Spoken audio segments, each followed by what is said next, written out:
sedang menunjukkan begini cara sayang kepada ibu.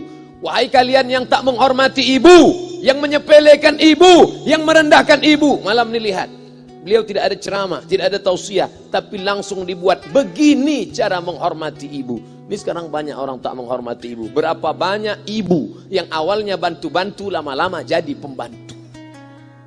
Dulu dia tidak tarawih, kenapa? Karena kita menangis merengek di rumah. Sekarang di hari tuanya dia tidak tarawih juga. Kenapa? Dia menjaga cucunya. Berapa banyak itu terjadi. Jangan sampai. Dia tidak pernah menolak cucunya, dia sayang. Tapi kita yang berpikir, berapa kali dia tidak jadi sholat duha karena kita kencing di kaitnya.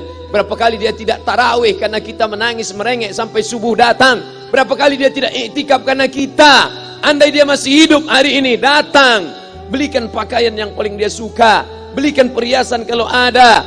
Andai tidak cium tangannya, tapi yang sudah meninggal dunia, jangan lupa kau doakan, Rabbil firli wali walidayya warhamhuma kama rabbayani shaghira. Berdoa pun kau tak mau, apalagi yang akan kau bawa menghadap Allah SWT. Meregang nyawa dia melahirkan engkau. 9 bulan 10 hari kau menumpang di perutnya. 2 tahun kau menyusu, melahirkan, menetes darahnya dalam badanmu. Andai kau gendong dia dari Palembang, jangan sebut Palembang lah Pak Ustaz, dari Pekanbaru Riau, kau gendong dia sampai ke Makkah, kembali lagi, belum tentu dapat menebus satu teriakannya saat melahirkanmu. Lalu apa yang bisa kau lakukan? Datang seorang ibu pergi ke tempat servis HP. Nak, tolong anak lihatkan HP saya rusak kayaknya. Dia periksa, ini enggak rusak bu. Terus, memang anak ibu enggak nelpon. Kenapa kau tidak telepon? Datang dia ke rumah anaknya. Nah, ibu enggak ada uang mau buka puasa, bisa minjam 100.000. Apa kata si anak? Sebentar ya ma, aku tanya istriku dulu. Ini Ustaz dapat dari mana? Ada yang kirim WA grup. Jadikan ibumu seperti raja, maka rezekimu akan diberikan Allah seperti rezeki raja-raja. Bukan hadis, dapat dari grup WA. Ini ibu minta terus sholat tarawih, tapi sang anak sudah tidak bisa. Aku mau hentikan saja sholat tarawih ini, karena mau buat tenda ini tidak bisa. Tiangnya bambu, sudah bocor. Kita stop saja sholat tarawih bersama ini. Apa kata si ibu? Buatlah sholat tarawih terus, nanti Allah akan berikan engkau gedung yang besar. Dengan gedung besar itu kau akan tetap sholat tarawih. Mana gedung besar itu? Inilah dia gedung besar. Langsung dikabulkan Allah Subhanahu wa taala. Karena setelah Allah langsung orang tua. Wa qadha rabbuka alla ta'budu illa iyyah. Allah sudah wajibkan engkau menyembah Allah. Setelah Allah, wa bil walidaini ihsana. Kedua orang tua. Jangan kau lawan ibumu. Kayak anak-anakku, jangan kau lawan ibumu. Karena kau lawan ibumu, kau tak pernah mencium kebahagiaan. Walaupun hartamu banyak, kau akan berenang dalam air mata penderitaan sampai kematian datang. Ada pezina hidup di dunia senang, ada pecandu narkoba hidup di dunia senang, tapi orang yang durhaka tetap dapat dosanya dibalas Allah di akhirat. Di dunia coba dapat. Ustaz, kalau di akhirat dapat, di dunia dapat, untuk apa lagi di dunia? Yang di dunia itu DP-nya. Nanti di akhirat akan kau dapatkan cashnya. Oleh sebab itu jangan main-main dengan ibu. Datang seorang laki-laki, ya Rasulullah, izinkan aku mati syahid. Karena orang yang mati syahid itu tidak akan merasakan sakratul maut illa kal qars, seperti cubitan pada tangan. Izinkan aku mati syahid, karena kalau aku mati syahid tidak akan ada azab kubur. Izinkan aku mati syahid, karena kalau aku mati syahid tidak akan ada hisab, langsung masuk surga. Nabi bertanya, alaka min ummin, ibumu masih hidup? Ibumu ada di rumah? Ya. Ilzam rijlaiha fathammal jannah, urus tapak kakinya, akan kau dapati surga di sana. Tak perlu kau mati syahid, tapak kakinya kau urus, kau dapati surga di sana. Kalau tapak kakinya kau urus dapat surga, apalagi kau urus kepalanya, apalagi kau urus badannya.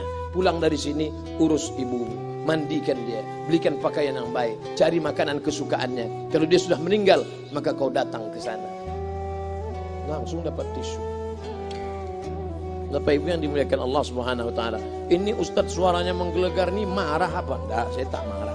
Terus dikasih aja alim buka nasi kuning tadi, makanya suara menggelegar. Dimasukkan Pak Kapolda daging sama ayam 3. Masya Allah, ini kari Palembang nih Pak Ustaz. Mantap, menggelegar suara kita di luar. Bapak Ibu yang dimuliakan Allah Subhanahu wa taala, datang seorang laki-laki, kata Nabi sallallahu alaihi wasallam, nanti akan ada laki-laki yang datang kemari minta doanya, doanya kabul. Sahabat heran, kami yang hidup sama Nabi, kami yang perang sama Nabi, kami yang jihad sama Nabi, kenapa mesti minta doa dia? Dia tidak pernah ketemu Nabi. Pokoknya nanti kalau dia datang, minta doa sama dia. Setelah Nabi SAW meninggal, barulah dia datang. Orang itu bernama Uwais Al-Qarni. Kenapa doanya makbul? Dia merawat ibunya. Kalau ibumu kau rawat, doamu dikabulkan Allah Subhanahu wa taala. Apa yang kita lihat malam ini adalah buah bakti kepada seorang ibu. Ya Rasulullah, man ahaqqun nas bi husni sahabati? Siapa yang paling layak mendapatkan baktiku? Ummuka. Siapa lagi? Ummuka. Siapa lagi? Ummuka. Ibumu, ibumu, ibumu. Summa man? Siapa lagi? Abuka. Kami, Ustadz, Jenderal Bintang 5, alim ulama, kami hanya dapat 1, sedangkan kalian ibu dapat 3. Ibumu, ibumu, ibumu. Kenapa ibu dapat 3? Karena ibu bisa melakukan 3. Ibu mengandung, ibu melahirkan, ibu menyusukan. Kalau bapak mau dapat 3, coba yang 3 ini. Pulang dari sini, pergi ke tempat jual kelapa muda, beli 1. Jangan dibelah, ikat di perut 9 bulan 10 hari. Kalau mau merasakan melahirkan, pulang dari sini, pergi ke tempat jual mangga. Telan bulat-bulat, keluarkan bulat-bulat. Emang enak jadi perempuan. Mereka luar biasa. Tanya ibumu, berapa kali dia meninggalkan puasa Ramadan? Saat mengandung engkau, 30 hari dia tak puasa. Saat menyusukan tahun pertama, 30 hari dia tak puasa. Saat menyusukan tahun kedua, 30 hari dia tak puasa. Saat dia mau ganti qadha tahun berikutnya, adik mau menyusul. Hari ini dia belum mengqadha puasanya, dia terhutang di hadapan Allah. Lalu apa yang bisa kau lakukan? Malam ini betul-betul disadarkan. Alhamdulillah, ibu saya masih hidup, umurnya 70 tahun. Saya akan pulang dari kajian malam ini. Nampaknya malam ini saya yang ceramah, saya yang tausiah. Tapi saya mengambil pelajaran. Pulang dari sini saya akan lebih sayang pada emak saya. Saya lebih cinta kepada ibu saya. Saya malu, saya hanya pandai berceramah, berkata, tapi orang sudah mengamalkannya langsung. Haji Alim membelikan gelang ibunya 2 kali sampai 4 kali setahun. Gelang cincin. Sudah dibelikan 2 bulan, hilang. Kemana? Ada orang susah tadi aku kasih. Ternyata itu yang membuat rezeki melimpah ruah. Maka rezeki buah yang sudah matang harus kita joloknya dengan apa?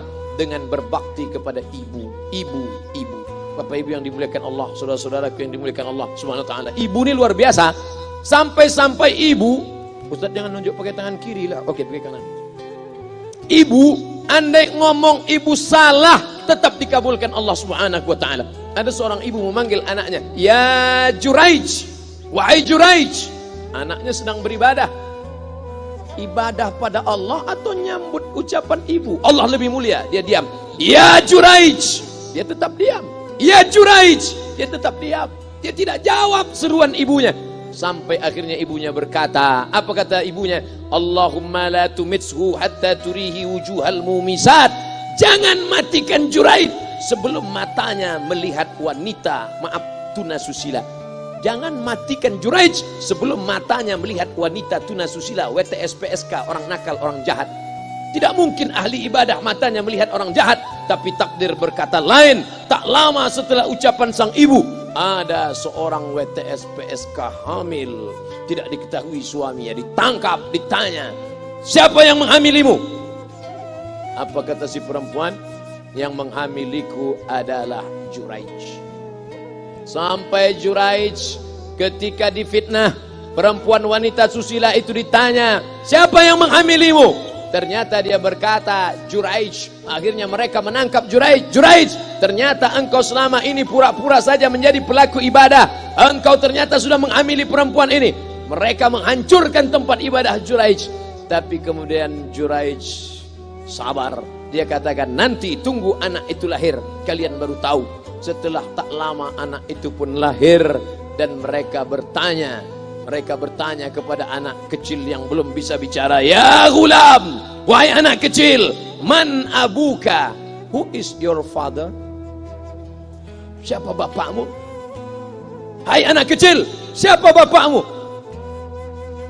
Juraij menusuk pusar anak itu dengan telunjuknya. Dia mau tunjukkan kepada orang ramai bahwa dia tidak salah, dia tidak pezina, dia tidak melakukan perbuatan dosa. "Ya gulam, hai anak kecil, man abuka? Siapa bapakmu?" Apa kata anak kecil itu? Cowboy. Ko sapi, boy penjaga sapi, pengembala sapi. Bapakku pengembala sapi. Barulah orang Yahudi tahu ternyata ra'il ghanam yang menghamili PSK perempuan jahat tadi adalah penggembala sapi. Lalu kenapa fitnah itu terjadi? Allah mengabulkan doa si ibu sebelum Juraij mati. Matanya pernah melihat wanita tuna susila.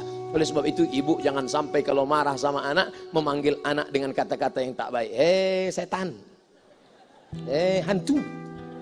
Walaupun marah panggil dia, calon wali kota. Sini sebentar. Kalau marah betul, calon gubernur. Sini sebentar. Doa ibu dikabulkan Allah Subhanahu wa taala. Saya setahun setiap bulan Februari ceramah di Kuala Lumpur seminggu. Kuala Lumpur, Selangor, Sarawak, Kuching, kemudian Malaka, Ipoh, Negeri Sembilan. Ketika saya tausiah datang ibu-ibu makcik Malaysia. Assalamualaikum, waalaikumsalam. Ustaz Somad, ya. Saya nak jumpa dengan emak Ustaz. Loh, ngapa jumpa emak saya? Jumpa saya lah. Ustaz pasti dididik oleh seorang ibu. Saya ingin jumpa ibu Ustaz. Saya sangka dia mau jumpa saya. Ternyata ibu di tengah para habaib, diambil diri seorang profesor, dibalik diri seorang gubernur, wali kota, Kapolda. Di dalam diri mereka ini adalah orang-orang luar biasa, tapi dilahirkan oleh perempuan-perempuan yang super luar biasa. Betul? Mereka ini semua dibesarkan perempuan. Makanya ada ungkapan al-jannatu tahta aqdamil ummahat, surga di bawah telapak kaki ibu. Tapi ada yang mengatakan itu dulu Pak Ustaz, sekarang sudah berubah, surga di bawah tapak kaki babysitter. Karena banyak yang menitipkan anaknya kepada penitipan anak. Jangan bu, walaupun kau wanita karir, tidak seberapa itu. Tidak dapat kau tebus kehilangan masa-masa manja mereka dengan pendidikan. Ini banyak ibu-ibu sekarang sudah tidak lagi mengurus anaknya. Padahal 6 tahun pertama, the golden age, usia emas, ibu harus ikat hubungan emosional dengan anak. 2 tahun pertama, susukan. 2 tahun kedua, lompat-lompat, lari-lari, lucu-lucu. 2 tahun ketiga, mulai menghafal surat-surat pendek. Umur 7 tahun, baru dia sholat. Begitu. Sekarang banyak. 2 tahun pertama, dia titipkan ke Al-Baqarah, sapi betina. 2 tahun kedua, dia titipkan ke PAUD dan BUUD. 2 tahun ketiga, dia titipkan ke TK. Akhirnya anak putus kontak. Setelah anak remaja, baru ibunya nanya, Ustadz, kenapa anak saya lebih mau curhat sama pacarnya daripada sama saya? Karena anak sudah lost contact, putus hubungan dengan ibu. Itulah yang dulu dikejar dengan wanita karir. Pergi pagi pulang petang, peras keringat, banting tulang, tunggang langgang, lintang pukang. Tak dapat kau tebus dengan apapun.